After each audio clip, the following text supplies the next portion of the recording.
지금 저희가 보고 있는 데가 사도행전 16장이거든요. 제가 그 앞부분에 나와 있는 내용을 조금 설명드릴게요. 사도 바울이 이제 빌립보에 오게 된 그 과정과 사도 바울이 이제 감옥에 갇히게 된 과정을 이미 아십니다만 제가 그래도 좀 세월이 지났으니까 좀 앞부분을 설명을 좀 드려야 될 것 같아요. 잘 아시는 대로 사도 바울은 이제 아시아에서 복음을 전하고 싶었는데 하나님께서 성령을 통해 가지고 사도 바울을 마케도니아 지역으로 오라고 했습니다. 사도 바울이 하나님의 뜻에 순복을 해가지고 마케도니아 지역에 와서 첫 성인 빌립보라는 곳에서 이제 복음을 전하게 됐습니다. 근데 그 빌립보라고 하는 곳이 아직까지 유대인들의 어떤 정착 마을이 없었기 때문에 거기는 회당이 없었습니다. 그래서 사도 바울이 어디 기도하는 곳이 없을까라고 생각해 보니까 성문 바깥에 그 강가에 여자들끼리 모여서 기도하는 기도 처소가 있는 걸 발견했어요. 그래서 거기서 사도 바울이 복음을 전하게 됐는데 그 중에 두아디라 출신의 여자인 루디아라고 하는 자주장사가 사도 바울을 믿게 됐습니다. 보고 예수를 믿게 됐습니다. 그리고 그 여자가 예수를 믿고 난 다음에 사도 바울에게 부탁하기를 내가 신자라고 생각하거든 우리 집에 머물러라. 우리 집을 교회를 사용해 달라라고 이제 부탁을 했습니다. 사도 바울이 그 집에 와서 그 집 식구들이 전부 다 예수 믿게 하고 이 루디아의 모든 식구들이 예수를 믿었습니다. 그리고 나서 그 집을 교회로 해가지고 그 사도 바울의 이 유럽 전도, 마케도니아가 유럽이거든요. 유럽 전도가 그 집에서 시작이 되게 됐습니다. 여기까지는 굉장히 순탄하게 일이 진행이 됐는데 사도 바울이 이제 빌립보에 머무르고 있는 동안에 당시에 이제 매 주일마다 그래도 기도 처소를 돌아다니면서 그래도 회당이 없으니까요. 기도 처소 왔다 갔다 하면서 이제 예배를 드리고 있었는데 그때 사도 바울이 움직일 때마다 어떤 그 귀신 들려가지고 점을 치는 여종이 자꾸 사도 바울을 따라오는 거예요. 따라와가지고 하는 말이 뭐라 그러냐면 저 사람들은 지극히 높으신 하나님의 종들로서 너희들에게 구원의 복음을 전하는 사람이다. 이런 식으로 자꾸 얘기를 하는 거예요. 이거는 사탄이 사도 바울의 사역을 반대하는 겁니다. 방해하는 겁니다. 이거는 방해하는 건데 사도 바울이 에이 저걸 그냥 가만 놔둬 뭐 하다가 사도 바울이 에이 그래도 저거 빨리 고쳐줘야 되겠다. 그래서 이제 악령에게 명령을 하죠. 그 여자에게서 나와라. 이 명령을 하게 됩니다. 그래서 그 여자에게서 악령이 나오게 되는데 문제는 이 여자를 고용해가지고 돈을 벌고 있던 사람들이 있었거든요. 이 여자가 이제 신전에서 일을 하는 그런 여자입니다. 그래서 돈을 벌고 있던 사람들이 갑자기 큰 손해를 보게 된 거예요. 그래서 사도 바울하고 그다음에 신라에게 죄를 뒤집어 씌워가지고 뭐라고 죄를 뒤집어 씌웠냐면 로마 사람인 우리가 받지도 못하는 그런 풍습을 전하고 다니는데 저 사람 돌아다니게 하면 안 된다. 소위 미풍양속을 해치는 사람이니까 저 사람을 혼내야 된다. 그래서 당시에 이제 행정관이나 치안 담당하고 있는 경찰들 같은 사람들이 사도 바울하고 신라를 체포를 해가지고 그 두 사람을 이제 감옥에 갇히게 되거든요. 이러는 사이에 우리가 이제 사도 바울이 그동안 만났던 중요한 인물이 있잖아요. 하나가 누구냐면 사도 바울이 마케도니아에서 첫 번째 만났던 여자가 루디아라고 하는 여자거든요. 여자 루디아를 만나게 되고 두 번째는 귀신 들려서 점치던 여자인데 그 여자도 나음을 받게 됐거든요. 두 번째 사람까지가 문제 해결이 됐는데 오늘 본문에는 세 번째 사람, 이 사도행전 16장에 보면 하나님께서 사도 바울을 마케도니아로 보내게 된 중요한 이유가 있거든요. 그 세 번째 사람은 하나가 아니라 여러 사람들입니다. 그 여러 사람들이 구원을 받게 되는 역사가 오늘 본문에 등장을 하게 돼요. 이 본문에서 보면 하나님께서 기이하게 구원의 역사를 이루게 됩니다. 저희가 지난 시간에 봤던 게 끝부분에 보면 바울과 신라가 사람들에게 모질게 매를 맞고 지하 감옥 깊숙한 곳에 이제 갇히게 되고 그다음에 손은 벽에 매달리게 되고 다리에는 착고라 그래가지고 움직이지 못하도록 꽁꽁 이렇게 쇠에다 묶어놓는 그런 형벌을 받고 있었거든요. 이제 그날 밤이었는데 그날 한밤중이라고 성경에 되어 있거든요. 우리 25절에 보시면 한밤중이가 뭐 몇인지는 모르겠습니다만 보통 경우 성경에서는 10시에서 새벽 2시 그 사이 일반적으로 그때를 말하죠. 한밤중에 바울과 신라가 기도하고 하나님을 찬송하며 죄수들이 듣더라. 바울과 신라가 거기서 사람들 다 자고 있는 시간에 하나님 앞에 기도하고 하나님 앞에 찬송을 했는데 죄수들이 들었다고 하는 걸 보니까 이 사람네들이 기도를 통성기도로 한 거겠죠. 묵상기도로 하는 걸 듣지는 못했을 거 아니에요. 그죠? 바울과 신라가 이러지는 않았을 거 아니에요. 큰 소리로 기도를 했을 것 같아요. 사람들 들으라고. 이거는 사람들 들으라고 한 겁니다. 찬송도 마찬가지예요. 큰 소리로. 원래 야고보는 야고보서 5장 13절에 그런 말씀했잖아요. 너희들의 고난 당하는 자가 있느냐? 너희 중에 고난 당하는 자는 기도할 것이요 너희들의 즐거워하는 자가 있느냐? 그는 찬송할 것이다. 근데 사도 바울과 지금 신라는 둘 다 고난 당하고 있는 중이거든요. 고난 당하고 있을 때는 원래 기도만 해야 되는데 바울과 신라는 고난 당하는 중에도 하나님 앞에 찬송을 하고 기도를 했습니다. 아마 이것밖에 할 수 없었을 거예요. 너무 힘들어서 기도를 했든지 너무 힘들어서 찬송을 했든지. 성도들 중에도 어떤 어려운 일 당했을 때 있잖아요. 기도와 찬송이 참 힘이 있습니다. 좋은 기도에 대한 어떤 시간 갖는 거, 그다음에 정말 좋은 찬송들 하나하나. 적어도 저는 성도들이 그 자기 마음에 드는 18번 찬송 있잖아요. 그거 하나 정도는 있었으면 좋겠어요.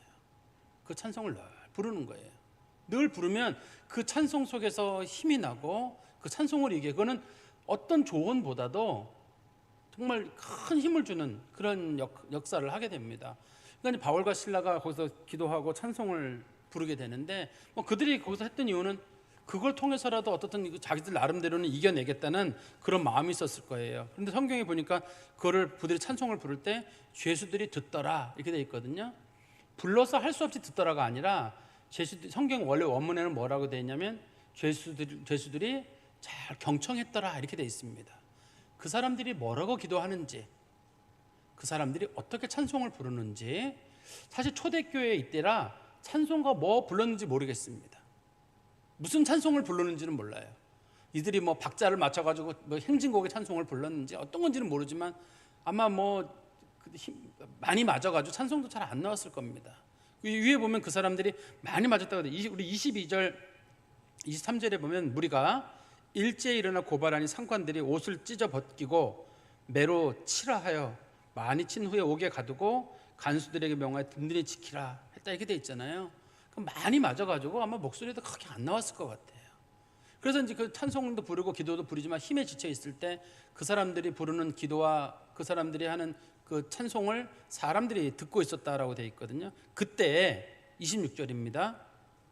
이때 갑자기 큰 지진이 나서, 이 지진이 굉장히 특이한 지진입니다. 지진이 났는데 옥이 무너지지가 않아요. 이 지진의 특징은 옥토가 흔들리고 그 다음에 사람들이 묶인 게 풀리고 문은 열리는데 옥이 무너지지는 않습니다. 아주 특이한 지진이 큰 지진이 일어난 건 분명한데, 지진이 있으면 정상적으로 그 이제 옥에 있던 사람들, 특히 바울과 신라 같은 경우는 지하 감옥에 있었기 때문에 원래대로는 그렇게 지진이 나고 옥토가 흔들리고 바울과 신라가 깔려 죽었더라. 원래 이래야 정상이거든요. 원래 그러든지 아니면 그 옥토가 흔들리고 문이 다 열려가지고 죄수들이 도망갔더라. 근데 죄수들이 한 명도 안 도망가요. 이 사건에서 감옥도 무너지지도 않고 바울과 신라도 깔려 죽지도 않고 또 문도 다 열렸는데 도망간 사람도 없고. 성경에 보니까 뭐라고 되어 있냐면 26절에 보세요. 이에 갑자기 큰 지진이 나서 옥토가 움직이고 문이 곧 다 열리며 모든 사람이 매인 것이 다 벗어진지라. 그들의 손발에 묶였던 그 쇠 같은 거, 착고라고 불려지는 거, 그거 다 벗겨진 거예요. 뭐 이걸 바라보는 사람들 입장에서는 참 뭐 놀라운 일이었을 겁니다. 특히 바울과 신라가 기도하고 찬송 끝에 이런 일이 있었기 때문에 그걸 옆에서 보고 있는 사람들 입장에서 왜 죄수들이 안 도망갔느냐? 이 보면 죄수들이 안 도망갔거든요. 아마 안 도망간 이유에는 바울과 신라가 부르는 그 찬송에 대한 감동이 있었을 것 같아요. 어떤 식의 감동인지는.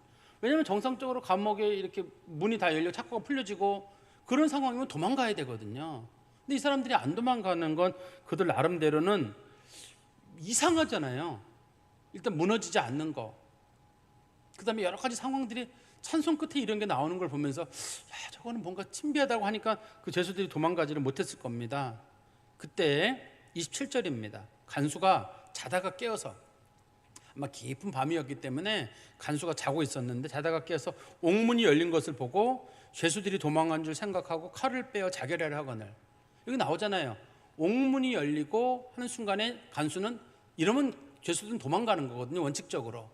그러니까 간수도 생각하기를 이 사람들 도망갔구나 하고 간수가 자결을 하려고 했습니다. 왜 자결을 하려고 했냐면 옛날에 이 죄수들이 도망가게 되면 요 간수가 사형을 당하게 됩니다. 사형을 당하게 되는데 옛날 사람들은 로마 시대에는 이 자살이 유행이었어요. 한때 요 시대에 로마 군병들은 자살이 유행이어가지고 명예로운 죽음으로 자살을 선택하는 일이 있었습니다. 한때 일본 그 사쿠라이들이 그런 사무라이들이 그런 거 하는 것처럼 이 로마 시대에도 그런 게 있었어요. 자살하는 게 유행이었는데 이 사람이 차라리 내가 사형을 당하고 처형을 당하느니 내가 차라리 죽는 게 낫겠다.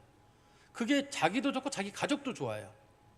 만약에 자기가 여기서 안 죽게 되면 자기 가족들도 어떻든 간에 해코지를 당할 가능성이 있는데 그냥 자기가 여기서 자결을 하게 되면 자기도 이 죄수들이 자기를 죽이고 도망간 것처럼 하기 때문에 자기 혼자 끝나게 되는데 그렇지 않으면 자기 부하들이라든지 자기 가족들도 어떤 식으로 피해를 당하게 되니까 이 사람이 생각하기를 그래 내가 하나 죽어서 명예롭게 이 문제를 풀자 이제 그렇게 생각을 했던 거죠.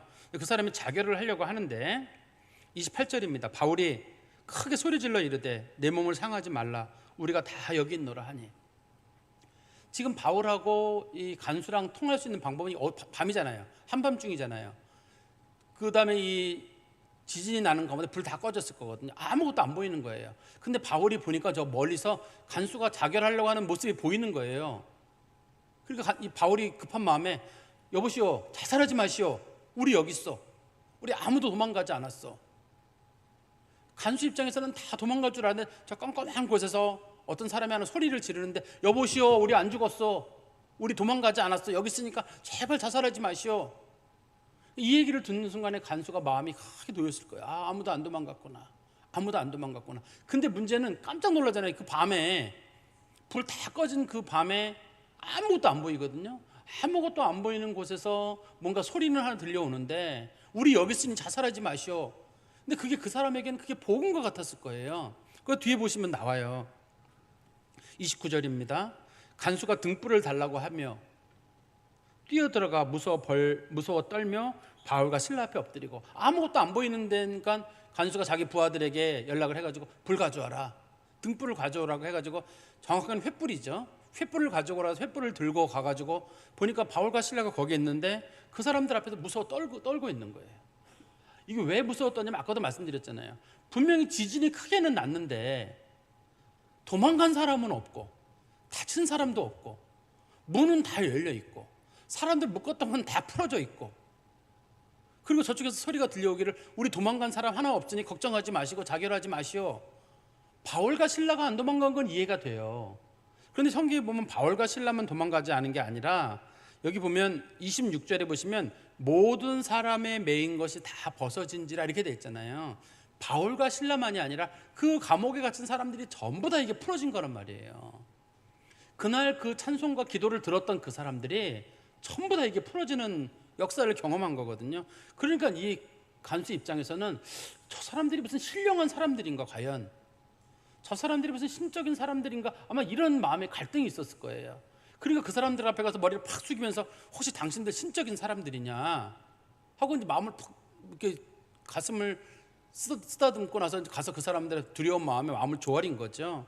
그리고 30절에 보시면 그들을 데리고 나가 이르되 선생들이여 깜깜한 데니까 데리고 나온 거죠. 바깥으로요. 지하 감옥에서 데리고 나가서 선생들이여 내가 어떻게 하여야 구원을 받으리이까 하거늘 내가 어떻게 하면 천국 가겠습니까? 이거 물어본 건 아닙니다. 이 질문의 뜻은 여기서 물어본 거는 내가 어떻게 하면 천국 가겠냐는 뜻이 아니라 지금 너무 놀랐잖아요. 너무 놀란 이 마당에 내가 어떻게 하면 좋겠어? 이 상황에서 내가 어떻게 하면 살겠어? 당신들 나를 죽일 수도 있고 살릴 수도 있고 당신들 도망갈 수도 있고 안 도망갈 수도 있는데 이 상황에서 내가 어떻게 했으면 좋겠어? 지금 간수 입장에서는 죄수들이 도망갔으면 자기 죽거든요. 자기 가족도 해를 당하게 됩니다. 근데 죄수들이 도망가면 안 돼요. 도망가면 안 되거든요. 근데 죄수들이 도망갈 것 같지는 않아요. 지금 분위기에는. 그런데 간수 입장에서는 이 상황이 너무 놀라니까 여보시오. 여기서 본문에서는 그 사람들을 선생들이라고 불렀는데 선생들이요. 내가 어떻게 하면 좋겠어? 근데 어떻게 하면 좋겠어라고 물어봤는데 이거를 바울과 실라는 복음 전할 기회로 삼았습니다. 그 사람이 내가 어떻게 해야 구원을 받겠어라고 물어본 거를 받아들여가지고 그 사람에게 해결 방법을 주는 거예요. 당신이 구원을 받는 문제든 사는 방법은 딱 한 가지 있어. 뭐냐면 31절입니다. 뭐라고 얘기하냐면 주 예수를 믿으라. 그리하면 너와 내 집이 구원을 받으리라. 예수 믿으시오. 예수 믿으시오. 당신이 사는 방법은 예수 믿는 겁니다. 당신만 살 뿐만 아니라 당신의 가족들이 다 삽니다. 여기서 천국 간다는 얘기를 하는 게 아닙니다. 1차적으로는 지금 당신이 여기서 예수를 믿으면 당신 피해 당하지 않을 것이고 당신 가족도 피해 당하지 않을 겁니다 라는 말이 간수에게는 그렇게 들렸을 겁니다. 처음에는. 왜냐하면 이 사람이 주 예수를 모르거든요. 간수는 아직까지. 주 예수를 믿는다는 말이 무엇인지도 모르고 구원을 받는다는 말이 뭔지도 모르는 사람이잖아요. 이방인이잖아요. 아무것도 모르는 사람이거든요. 이 사람한테 주 예수를 믿으라 그러면 너와 내 집이 구원 얻으리라 우리가 요절처럼 됐으니까 외우지만 그 사람들의 말을 그대로 그 시대 상황으로 들어가 보면 이보시오. 예수 믿으시오. 예수 믿으면 당신과 당신 가족들 아무도 해를 당하지 않을 겁니다. 당신 피해 없을 것이고. 그렇지만 바울은 그 속에 의미를 두 가지를 가지고 있죠. 어떤 건 뭐냐면 이걸 복음 전도의 기회로 삼았기 때문에 당신 예수 믿으면 당신 식구들 다 구원받어. 한편으로는 당신들이 이 문제로 해코지를 당할 일도 없을 것이지만 두 번째는 당신들 구원을 받을 것이요. 그러면 간수가 물어볼 거 아니에요. 도대체 예수를 믿는다는 말이 무엇입니까? 도대체 예수는 누구요? 이걸 물어봐야 되잖아요. 그 사람이 아멘 할렐루야 믿습니다. 예수 처음 듣는데 뭘 거기서 그렇게 얘기를 해요. 그 상황에서든. 그러니까 그런 상황은 아니고 이 성경적인 내용으로 들어가 보면 그 사람들의 상황은 그 간수는 그럴 겁니다. 그러면 예수가 누구요? 믿는다는 말이 무엇이요? 당신이 구원을 받는다고 말하는 게 무엇이요? 그렇게 물어봤을 거 아니에요. 우리 본문에 보시면 32절에 주의 말씀을 그 사람과 그 집에 있는 모든 사람에게 전하더라. 요거를 기회를 삼아가지고 바울이 그 사람들에게 주의 말씀을 전하는 거잖아요. 예수님이란 분은 하나님의 아들이시오. 그분이 유대 땅에 태어나셨는데 그분이 자기 백성에게 많은 일을 행하시고 또 자기 백성에게 해를 당하셔서 예수님 십자가에 돌아가신 후에 사흘 만에 부활하셨어. 그리고 나도 사실은 예수를 박해하던 사람이요. 그런데 내가 다메섹으로 가던 길에 예수님께서 나타나셔가지고 나한테 야 바울아 너가 나를 왜 박해하느냐, 가시채로 뒷발질하기가 내게 고생이더냐, 왜 그렇게 나를 힘들게 하느냐, 너 직가라고 하는 거리로 들어가서 거기에 아나니아라는 사람이 있을 것인데 그 사람 만나라. 그 사람 만나면 그 사람이 복음에 대해서 얘기해 줄 것이고 너에게 안수할 것이고 내 눈에 있는 비늘 같은 게 다 떨어질 것이다. 그래서 나도 예수 만났어. 예수 믿는 게 방법이에요. 예수가 하나님의 아들이시오. 그 얘기를 해줬을 거 아니에요. 다 그 사람들한테 사도 바울이 이걸 복음 전할 기회로 삼은 거예요. 복음 전할 기회로 삼게 됩니다. 그리고 나서 33절에 그 밤 그 시각에 깜깜한 밤이에요. 아직까지도 사도 바울의 이 사건이 다 끝나는 건 아직까지 밤입니다. 사도 바울의 사건이 다 끝난 건 그 다음날 아침에 이제 사람들이 새벽에 일찍 그 바울과 실라를 풀어주러 나오거든요. 그 전까지 있는 일입니다. 그날 그 밤 그 시각에 간수가 그들을 데려다가 그 맞은 자리를 씻어주고 자기와 그 온 가족이 세례를 받은 후 그들을 데리고 자기 집에 올라가서 음식을 차려주고 그와 온 집안이 하나님을 믿음으로 크게 기뻐하니라. 사실은 우리 마음 같아서는 사도 바울과 실라가 많이 맞았기 때문에 옷도 좀 갈아입히고 치료를 했으면 먼저 했으면 좋겠는데 바울이 너무 마음이 급한 거예요. 그래서 치료받기보다는 먼저 말씀 전하고 말씀 다 전한 다음에 그 사람들이 말씀을 받아들이고 난 다음에 간수에게 나 좀 치료해 주시오. 아마 그랬던 것 같아요. 그래서 데려다가 사도 바울과 맞은 자리를 씻어줬다는 말은 치료했다는 말이거든요. 치료하고 그 가족들이 전부 다 세례를 받았어요. 근데 저는 이게 우리가 이해가 안 되는 부분이 있어요. 바울과 실라가 뒤에 가면은 분명히 얘기를 합니다. 나 로마 시민이요. 로마 시민이라고 얘기합니다. 로마 시민이라고 얘기하면 로마 시민은 이렇게 구류될 수 없습니다. 원칙적으로. 로마 시민을 구속시키면 사형을 당합니다. 그 행정 집행한 사람이요. 근데 바울과 실라가 이거 모르는 사람이 아니에요. 바울은 태어날 때부터 유대인이에요. 유대인 고위 로마인입니다. 로마인 고위 집안이기 때문에 사도 바울을 누가 못 건드립니다. 근데 왜 사도 바울이 잊어버렸을까요? 사람들이 막 때릴 때 나 로마 시민이요. 그럼 못 때립니다. 사람들이 거짓말로 하면 어떡하죠? 거짓말로 하면 거짓말한 사람은 무조건 사형시키게 돼 있거든요. 로마 시민권을 이렇게 도용하지는 못하게 돼 있어요. 그러니까 로마 시민입니다라면 가짜 말을 절대 못해요. 로마 시민이라고 확인되면 각 지역마다 로마 시민에 대한 시민권을 확인할 수 있는 방법이 있거든요. 로마 시민은 시민권이 등록 서류가 있습니다. 그래서 등록 서류 확인하면 로마 시민인지 아닌지 금방 알아요. 아버지가 누구고 어디 살고 금방 확인이 되거든요. 그러니까 로마 시민이라고는 속일 수가 없어요. 사도 바울이 그 전에 맞기 전에 나 로마 시민이요, 감옥에 가두지 마시오. 그랬으면 사도 바울 감옥에도 안 가고 다부지게 맞지도 않았을 거거든요. 근데 사도 바울이 다 맞고 나가지고 끝에 가가지고 나 로마 시민이요 이런단 말이에요. 근데 제 생각할 때는 사도 바울이 잊어버렸나? 너무 맞아가지고 얼떨결에 맞아서 잊어버렸나? 아니면 하나님께서 기억나지 않게 하셨나? 만약에 사도 바울이 나 로마 시민이요라고 얘기했으면 사도 바울이 감옥에 안 들어갑니다. 감옥에 안 들어가면 누가 구원을 못 받냐면 그 간수와 간수의 가족들과 거기 갇혔던 죄수들이 구원을 못 받게 돼요. 사도 바울이 그 동네를 그냥 지나갈 거거든요. 근데 하나님께서 사도 바울에게 기억을 없게 만드신 것인지 어떤 상황인지 모르지만 사도 바울이 로마 시민권이라는 자를 나중에 얘기를 하거든요. 나중에 얘기를 해요. 말을 안 하고 다 맞고 감옥에서 풀려난 다음에 그때 얘기를 한단 말이에요. 하나님께서 잊어버리게 하셨나 봐요. 왜 그러냐면 제가 아까 말씀드렸잖아요. 사도 바울이 빌립보 지역에 온 것은 세 그룹의 사람을 구원하기 위해서거든요. 하나는 루디아와 루디아의 가족들, 이제 빌립보 교회의 그 사람들이요. 두 번째는 귀신 들린 여종이잖아요. 그 사람 구원하는 문제. 세 번째는 감옥에 있는 사람들, 간수와 그다음에 간수의 가족들, 그다음에 그 사도 바울과 실라가 노래 부를 때 기도할 때 옆에 듣고 있던 그 죄수들, 안 도망간 사람들. 정상적이면 이 사람들 도망가야 되거든요. 근데 이 사람들도 안 도망가고 가만히 앉아가지고 얼떨결에 그냥 뭐 복음 듣는 거예요. 간수한테 저는 복음 듣고. 이 본문에서는 간수와 간수의 가족들만 예수 믿었다고 되어 있지만 아마 그 죄수들도 다들 그 놀라운 상황 가운데서 예수 믿는 일이 있었을 거거든요. 하나님께서 바울과 실라를 감옥에 보내신 이유가 이 사람들 구원하시기 위해서. 이 사람들이 빌립보에서 바울이 만나는 세 번째 그룹의 사람들이거든요. 제일 많은 사람들입니다. 제일 많은 사람들이고 복음을 접할 수 없는 사람들이에요. 그래서 사도 바울이 감옥에, 제가 아까 처음에 그런 얘기를 했잖아요. 지하 감옥에 갇혔다고. 지하 감옥에서 못 나오거든요. 원칙적으로는 못 나오는 사람들인데 그 사람들이 거기서, 그러다 보니까 복음을 접할 기회가 어디 있어요. 그 사람들 죽을 때까지 거기 있을 텐데. 근데 바울 통해 가지고 죄수들인 그 사람들이 그리스도의 복음을 접하게 되고 그 사람들 중에 구원받는 사람들이 있었을 겁니다. 분명히 하나님의 은혜 가운데서 하나님께서 구원하시는 기회가 참 놀라워요. 그리고 우리 말씀을 좀 뒤로 가보시면 35절입니다. 날이 새매. 이게 이제 제가 아까 말씀드린 그 모든 사건은 밤에만 있었어요. 밤에 있고 나서 날이 새매 상관들이 부하를 보내어 이 사람들을 놓으라 하니. 이 상관들이란 말은 이제 치안 담당하고 있는 사람들인데 그 사람들이, 치안관들이 밑에 있는 부하들을 보내가 이 사람들 풀어줘라. 근데 우리는 생각할 때 이 사람들 잠깐 갇히면 원래 되는 거였나? 겁줄라 그랬나?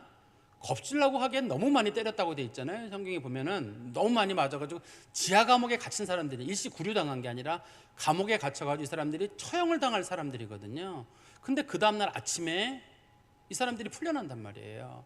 그래서 많은 주석들이 도대체 이 사람들이 왜 풀려났느냐, 아마 그 밤에 루디아가 보석금을 내거나 루디아가 힘을 썼을 거로 봅니다. 이 밤에 이 사람들은 일시적으로 무슨 잘못이 있어서 구류된 게 아니라 지금 로마 사람들이 받지 못하는 그런 풍습을 전한다는 이유로 그것 때문에 지금 갇혀 있는 거거든요. 갇혀 있는 거고 많이 맞은 상태라고 성경에 기록이 돼 있잖아요. 옷을 다 찢어가지고 갇혔다고 돼 있단 말이에요. 그런데 그날 밤까지 그런 상황, 깜깜한 상황이었는데 복음 딱 전하고 나니까 아침에 갑자기 풀려나는 거예요. 감옥에 들어간 지 하루 만에 딱 풀려나는 건데, 그럼 누가 그 수고를 했느냐? 많은 분들이 그 루디아와 루디아의 가족들이 했다고 봅니다. 그 사람들이 수고를 해가지고 그 다음에 바울이 나오자마자 곧바로 루디아의 집으로 가죠. 맨 끝에 보면 나오죠. 40절에 보시면 두 사람이 옥에서 나와 루디아의 집에 들어가서 형제들을 만나보고 위로하고 가니라. 이제 맨 마지막에 이 빌립보를 떠날 때는 그 집에 가서 고맙다는 말도 하고 그 사람들이 신앙 잘 지키라는 말도 권면하게 되고 가게 됩니다. 그리고 37절에 보시면 36절부터 간수가 그 말대로 바울에게 말하되 상관들이 사람을 보내어 너희를 놓으라 하였으니 이제는 나가서 평안히 가라 하거늘 바울이 이르되 로마 사람인 우리를 죄도 정하지 아니하고 공중 앞에서 때리고 옥에 가두었다가 이제는 가만히 내보내고자 하느냐? 아니라 그들이 친히 와서 우리를 데리고 나가야 하리라 한대. 이제 바울이 로마 시민권이 생각이 난 거잖아요. 지금 바울이 얘기하기를 로마 사람인 우리를 죄도 물어보지도 않고 그 다음에 공중 앞에서 때리고 옥에 가두었다가 슬쩍 내보내고 이건 안 되죠. 원칙적으로 로마 법에는 로마 시민은 삼심제의 재판을 반드시 받게 돼 있습니다. 삼심제의 재판을 반드시 받게 돼 있거든요. 근데 이 사람이 재판을 받았나요? 뭘 받았어요? 그러니까 바울이 이거 안 된다. 반드시 나를 때린 사람들, 그 사람들 데려다가 그 사람들이 와서 나를 데리고 나가라. 그러지 않으면 내가 가만두지 않겠다. 사도 바울이 이걸 가지고 문제를 제기하게 되면 이 행정관들은 해임되게 됩니다. 해임되거나 로마 사람을 때린 거로 해서 이 사람들이 처형을 당하게 됩니다. 특별히 사도 바울 같은 경우 높은 사람으로 판결되는 경우는 그 일에 관련했던 치안 판사나 행정관들이 전부 다 처형을 당하게 되거든요. 갑자기 상태가 역전된 겁니다. 바울이 나 로마 사람인데 당신들이 다 죄도 물어보지 않았고 불법으로 나를 가두고 나를 때렸고 지금 와가지고는 나가라는 식으로 얘기를 하는데 이거는 아니지 않느냐. 사도 바울이 얘기를 하는 거죠. 38절입니다. 부하들이 이 말을 상관들에게 보고하니 그들이 로마 사람이라 하는 말을 듣고 두려워해요. 상관들이란 말은 치안 판사나 그런 사람들이거든요. 그런 사람들이 겁이 난 거예요. 우리가 이 큰 불법을 범했는데 이거 되면 우리가 처형당하는데 이거 어떻게 하면 좋으냐. 그러다 그들이 생각한 것이 뭐냐면 39절입니다. 와서 권하여 데리고 나가 그 성에서 떠나기를 청한다.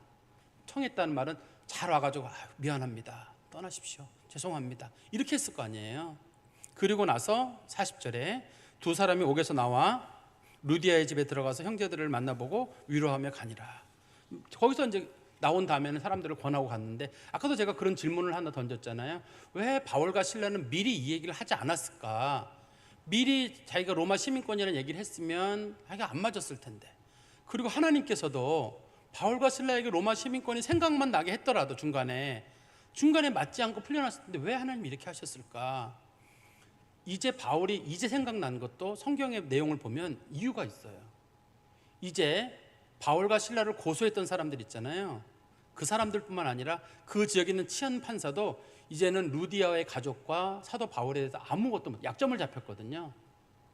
약점을 잡혔습니다. 이제는 바울에게 약점이 잡혀가지고 당신들이 나를 그렇게 한 사건이 있는데 만약에 당신들이 나를 또 한 번 하거나 빌립보에 있는 교인들을 핍박하거나 하는 경우는 내가 이거 터뜨립니다.